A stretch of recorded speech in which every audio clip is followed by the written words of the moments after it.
ये नवरात्रे चल रहे हैं। आज माता नवमी और कल विजयदशमी का पर्व है। आप सबको, हरियाणा प्रदेश वासियों को मैं शारदीय नवरात्रों और विजयदशमी महापर्व की बहुत बहुत बधाई देता हूँ, शुभकामनाएं देता हूँ। आज मैं ऐसे विषय पर चर्चा करने के लिए आपके बीच में आया हूँ जो किसानों, ग्रामीणों और महिलाओं से सीधे जुड़े हैं। मेरे साथ आज हमारे डेवलपमेंट एवं पंचायत मंत्री कृष्ण लाल पंवार जी, हमारे corporation minister doctor Arvind Sharma ji, हमारे सभी अधिकारीगण आज उपस्थित हैं। मित्रों, आप जानते हैं पिछले दिनों हरियाणा में भारी बारिश के कारण कई जिलों में बाढ़ की स्थिति पैदा हुई है। बाढ़ से, भारी वर्षा से फसलों को नुकसान हुआ है, कुछ जान माल का नुकसान भी हुआ है। हम इस अत्यधिक वर्षा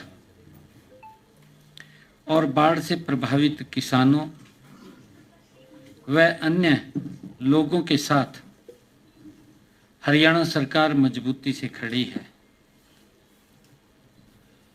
आज मैंने ई क्षतिपूर्ति पोर्टल के माध्यम से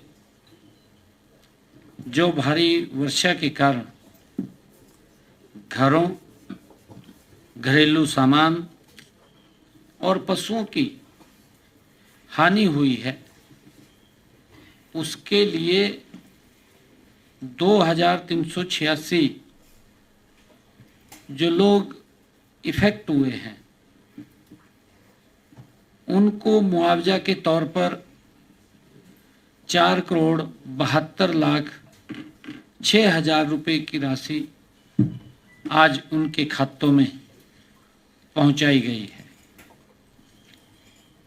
इनमें से 2,371 मकानों के नुकसान के लिए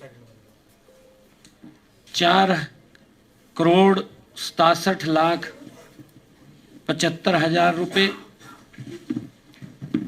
13 पशुओं की हानि के लिए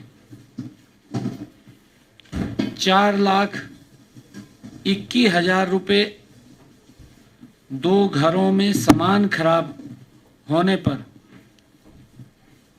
उनको आर्थिक सहायता में शामिल किया गया है। हमने बाढ़ से हुए नुकसान की भरपाई के लिए गत 15 सितंबर तक ई क्षतिपूर्ति पोर्टल खोला हुआ था। ई क्षतिपूर्ति पोर्टल पर प्रदेश के हमारे 6,397 गांव के 5,37,000 किसानों ने 31 लाख एकड़ का पंजीकरण करवाया है। इस क्षेत्र में सत्यापन का काम जारी है। उसको वेरीफाई करके जिस क्षेत्र में पानी भर गया है वहां खराब फसलों के प्रति हमने प्रति एकड़ 15,000 रुपये तक मुआवजा उनको दिया जाएगा। वेरीफाई करके इसके तुरंत बाद दीपावली से पहले उन तक जो प्रभावित हमारा किसान है उनके खाते में भी फसल खराबे की मुआवजा राशि पहुंचा दी जाएगी। क्षतिपूर्ति पोर्टल पर आए क्षेत्र का सत्यापन जल्दी करके यह राहत भी जल्दी किसानों तक पहुंचा दी जाएगी। आज क्योंकि भारी बारिश के कारण और बाढ़ के कारण हमारे जिन किसानों का नुकसान हुआ है, मैं उनके लिए भी कुछ योजना, उनको आर्थिक सहायता मिले। ट्यूबवेल के बिजली बिलों का हमने फैसला किया है कि किसानों की परेशानियों को ध्यान में रखते हुए आज ट्यूबवेल कनेक्शनों के बिजली बिलों का भुगतान दिसंबर 2025 तक स्थगित करने की घोषणा करता हूं। दिसंबर 2025 तक ये बिलों के ऊपर नहीं लिए जाएंगे, उसकी सरचार्ज वो घोषणा करता हूं।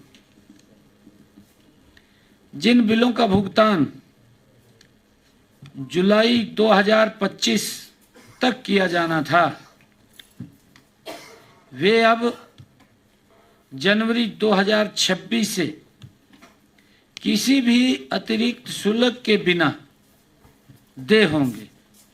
कोई उनके ऊपर चार्ज या ब्याज नहीं लगेगा। अब उसको जनवरी 2026 तक बिना किसी अतिरिक्त शुल्क के वो दे होंगे, ऐसा निर्णय लिया है। इससे प्रदेश के 7,10,000 किसानों को तुरंत वित्तीय राहत मिलेगी। हमने ये भी निर्णय किया है कि जो हमारे किसान फसली ऋण की वसूली को भी हमने स्थगित करने का निर्णय लिया है। आज ही फसली ऋण की वसूली स्थगित करने की भी मैं घोषणा करता हूं। जिन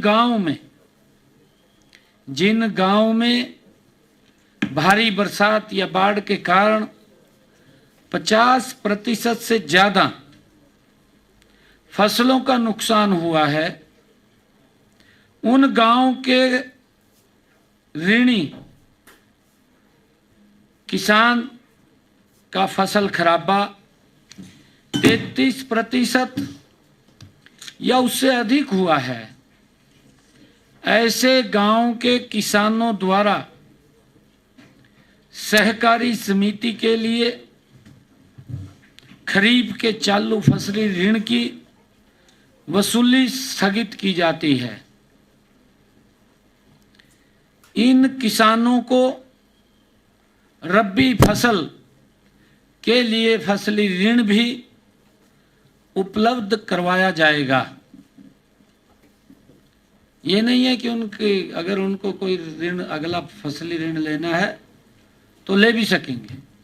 ऐसा नहीं है कि उसको हमने स्थगित किया है कि आगे ऋण नहीं देंगे। इस फैसले से लगभग हरियाणा प्रदेश के 3 लाख किसानों को ऋण के बोझ से राहत भी मिलेगी।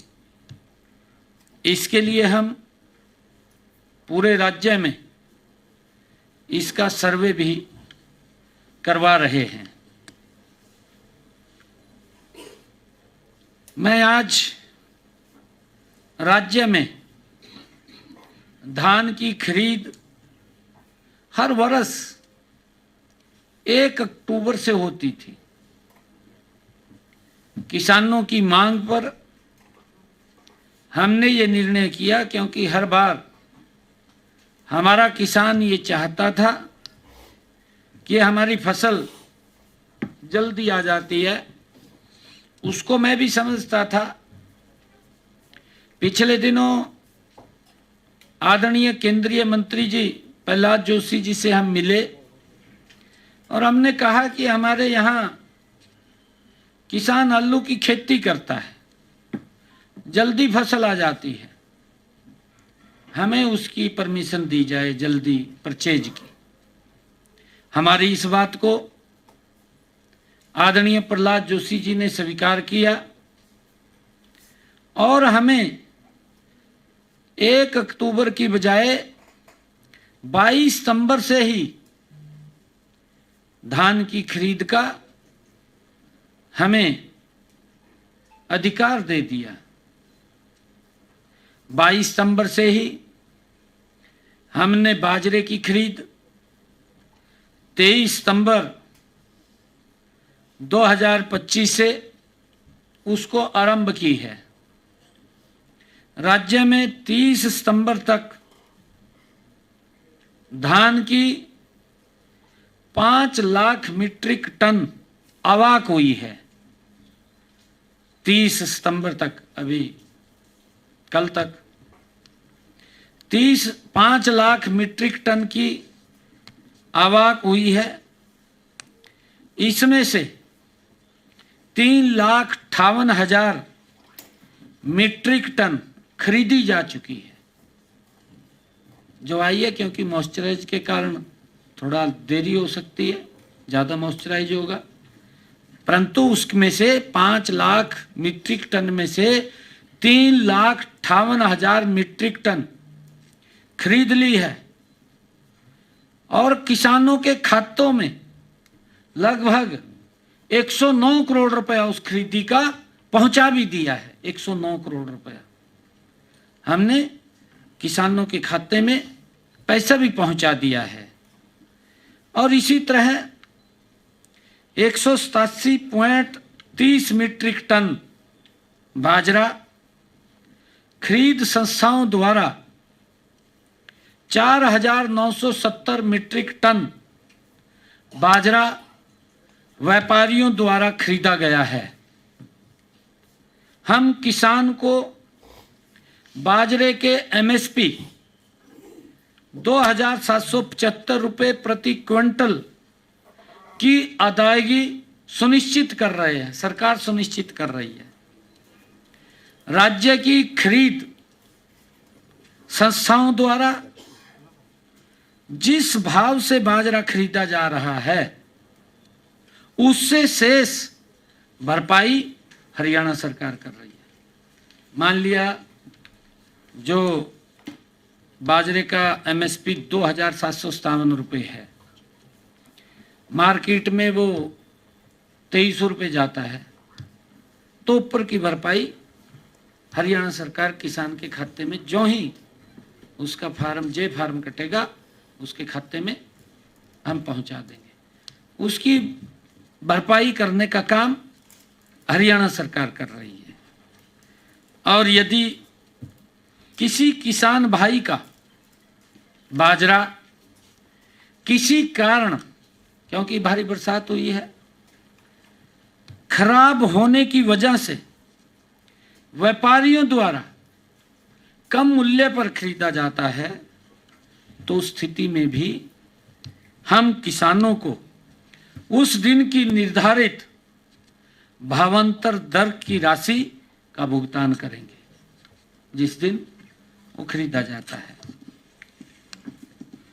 मुझे खुशी है कि आज ही मैंने प्रदेश की पंचायती राज संस्थाओं को राज्य वित्त आयोग की ये दूसरी किस्त 404 करोड़ 79 लाख रुपए की राशि आज विकास कार्यों के लिए पंचायतों के खाते में, पंचायत समितियों के खाते में और जिला परिषद के खाते में यह राशि 5,719 पंचायतों, 144 पंचायत समितियों और 3 जिला परिषदों के खाते में पहुंचाई गई है।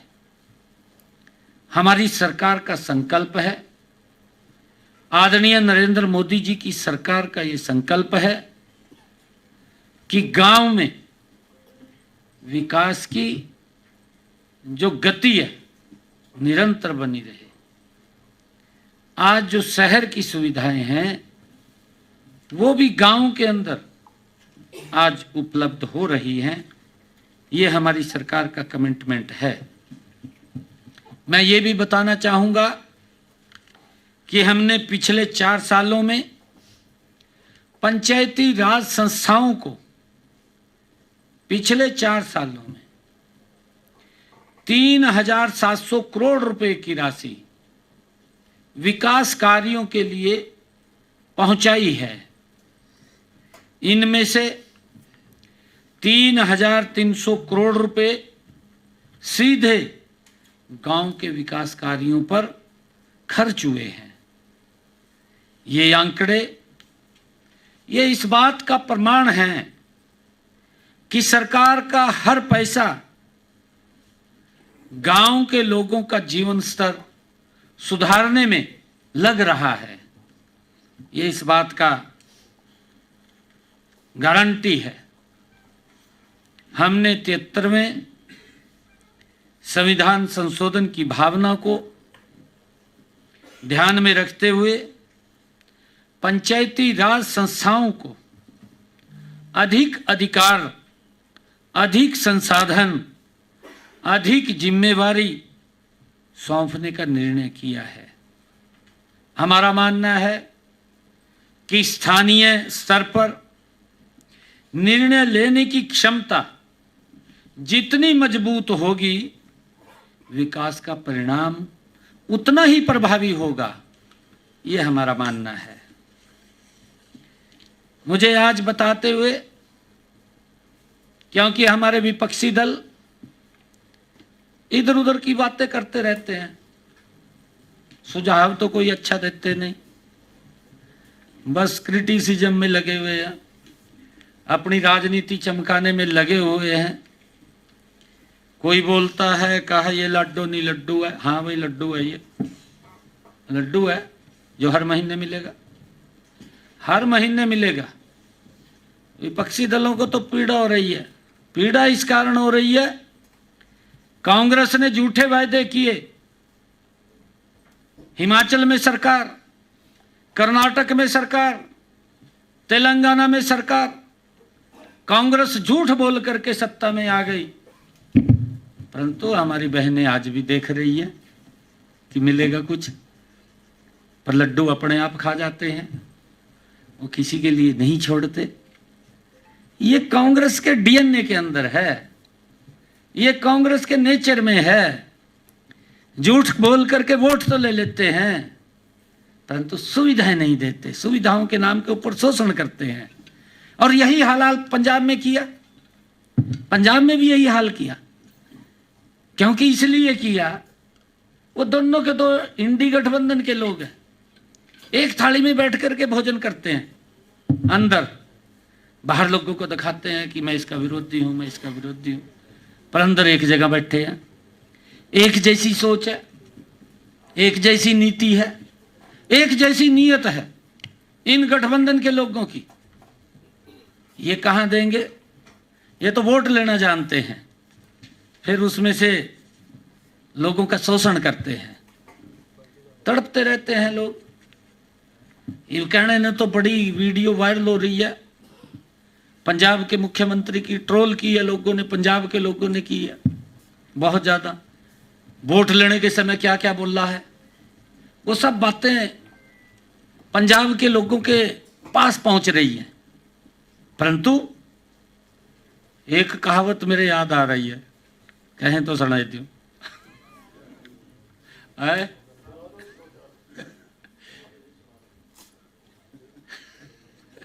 फिर हम कहेंगे ये क्या सुना रहा।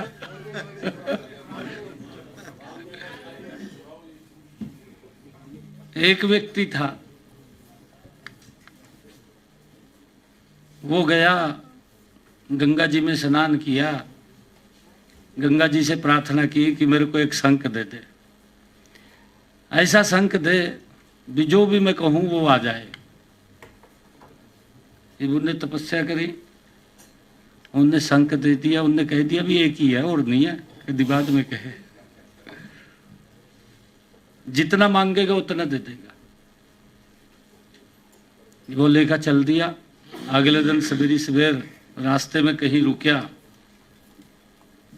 शंख काट का दो का न का पड़ोस ने कहा भी मेरे को इतने पैसे चाहिए, उन्हें दे दिए, लियो जी। ज्यादा वागा गया और चोरी हो गया, किसी ने चोरी कर लिया। चोरी हो गया तो फिर गंगा पर गया, कहा जी वो तो चोरी हो गया। कहा मैंने कहा था भी और नहीं मिलेगा, एक ही मिलेगा, परंतु एक शंख और दे रहा हूं मैं। जितना मांगेगा ये कहेगा आप एक मांगेंगे, कहेगा 2 लाख रुपए ले, पर लेने देने में कुछ नहीं है। ये उसने उसको शंख दे दिया। ये वो जयकरा कह करा भी 1 लाख चाहिए, कहा 2 ले, और कहा 2 चाहिए 4 ले, पर लेने देने में तो कुछ भी नहीं। ये हालात पंजाब में कांग्रेस का भी है और आम आदमी का भी है। ये तो इस प्रकार के शंख हैं, कहने ने तो बहुत कुछ कह रहे हैं, पर लेने देने में कुछ नहीं है। ये हालात है। बाढ़ के अंदर भी पंजाब के किसानों की स्थिति खराब हुई है। भाई जब तो बहुत ज्यादा बोलता था, किसानों को कहता था मुझे आवश्यकता नहीं है,